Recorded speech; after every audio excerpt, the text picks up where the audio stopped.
अस्सलाम वालेकुम friends, welcome back to Top Smarties drama serial Sukoon, जिसकी आज हम सेकंड लास्ट एपिसोड का रिव्यू करेंगे।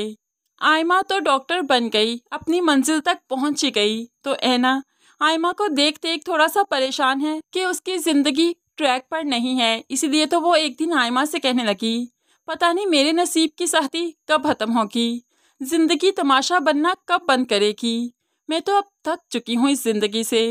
तो यहाँ पर आयमा बहन को तसल्ली देते हुए कहने लगी, हमदान से राब्ता तो करो, मैं जानती हूँ वो गुड़िया को पसंद नहीं करता।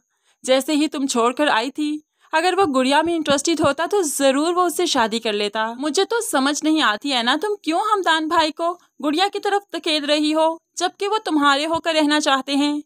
अब ऐना को लगा कि वाकई आयमा ठीक कह रही है, इसकी बात में कुछ तो सच्चाई है। इसलिए तो ऐना रमज़ानी चाचा को फ़ोन करती है और अब वो हमदान के बारे में पूछती है, वो कैसे हैं, क्या खाना टाइम पर खाते हैं, घर कब आते हैं, वो घर में सब ठीक है ना, क्या गुड़िया आती है आजकल घर में। तो रमज़ानी चाचा ऐना के सारे सवालों का एक एक करके जवाब देने लगे। तो पीछे खड़ा हमदान भी सुन लेता है, उसे अंदाज़ा हो गया कि ये ऐना की कॉल है। अब रमज़ानी चाचा जो कि बात कर रहे थे, तो पीछे मुड़कर देखा, हमदान खड़ा था। तो रमज़ानी चाचा भी हिचकिचाते हुए हमदान से पूछने लगे, क्या हुआ, कोई काम था, आप यहाँ पर आए, मुझे तो अंदाज़ा नहीं हुआ आप कब से यहाँ पर खड़े हैं। तो हमदान कहने लगा, जब से आप घर की बातें दूसरों को बता रहे हैं, मैं तब से यहाँ पर खड़ा हूँ। ऐना भी फ़ोन में से हमदान की आवाज़ सुन लेती है और काफ़ी शर्मिंदा भी हुई, क्योंकि उसे लगा कि उसे हमदान से बात करनी चाहिए थी, ना कि रमज़ानी चाचा से। इसलिए तो वो फ़ोन काट देती है और फिर हमदान के नंबर पर फ़ोन करती है और कहने लगी, मैं बहुत शर्मिंदा हूँ, मुझे वाकई रमज़ानी चाचा को फ़ोन नहीं करना चाहिए था, बल्कि मुझे तो आपसे बात करनी चाहिए थी। दरअसल मैंने इसलिए फ़ोन किया था, मेरा कुछ सामान वहाँ पर रह गया था, उसमें डिवोर्स के पेपर्स भी थे जो आपने मुझे दिए थे साइन करने के लिए, लेकिन आप जानते हैं ना, बाबा ही आ गए फ़ौरन, इसलिए मैं साइन नहीं कर पाई। तो मुझे वो सब कुछ चाहिए था, इसीलिए मैंने कॉल की थी। हमदान तो बुरी तरह से टूट जाता है कि क्या ऐना को आज भी उन पेपर्स की फिक्र है, क्या वाकई ये उन पर साइन करना चाहती है।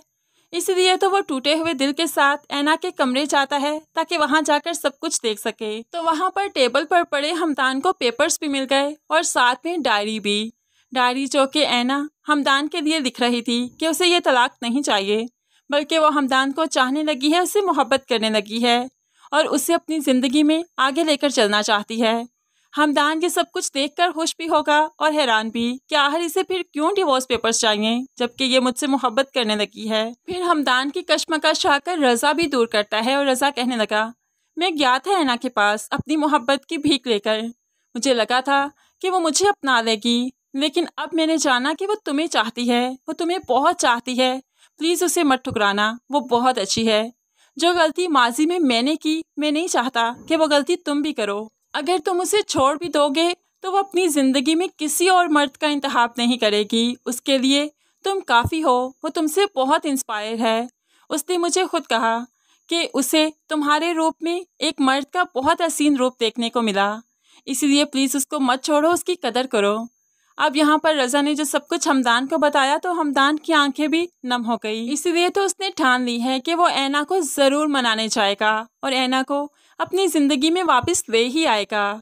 दूसरी तरफ शांसे को समझ आ गई कि जो नसीब में नहीं लिखा उसके पीछे भागने में कोई अक्लमंदी नहीं। वो रज़ा को समझाते हुए कहने लगी, मैंने ज़िंदगी से सीखा है कि नसीब की खुशियाँ छीन कर नहीं मिलती, ये तो ज़िद है महज जो हम अपनी खुशियों को छीनने के लिए कर लिया करते हैं। अगर हम ये ज़िद छोड़ दें तो हमारी ज़िंदगी भी सुकून से गुजरेगी। अगर हम दोनों बहन भाई ये समझ लें, ये मान लें कि ऐना और हमदान अब हमारे नहीं हो सकते, तो हमारी ज़िंदगी में बहुत सुकून रहेगा और हम भी ज़िंदगी में आगे बढ़ सकेंगे। रज़ा भी शांसे की सोच के साथ एग्री करता है। शांसे माँ बाप के साथ बैठी काफ़ी पुरसुकून है, क्योंकि अब उसमें हमदान को अपनाने की जिद नहीं रही। अमजद साहिब और उसकी फैमिली बहुत अच्छे से समझ चुके हैं कि दौलत ही सब कुछ नहीं हुआ करती। दौलत जितनी भी हो, जब नसीब में खुशियाँ नहीं लिखी तो ये दौलत सारी लुटा कर भी वो खुशियाँ नहीं खरीदी जा सकती। मिसाल के तौर पर अगर अमजद साहिब अपनी सारी दौलत भी लुटा दें तो रज़ा के लिए ऐना और फिर शांसे के लिए हमदान को खरीद कर नहीं ला सकते, और यही दुनिया की और इस ज़िंदगी की हकीकत है। तो फ्रेंड्स, सेकंड लास्ट एपिसोड का रिव्यू अगर आपको पसंद आया तो वीडियो को लाइक शेयर करने के साथ साथ मज़ीद वीडियोस देखने के लिए चैनल को सब्सक्राइब ज़रूर कीजिए ताकि आने वाली हर वीडियो बहुत आसानी से देख सकें। अल्लाह हाफिज़।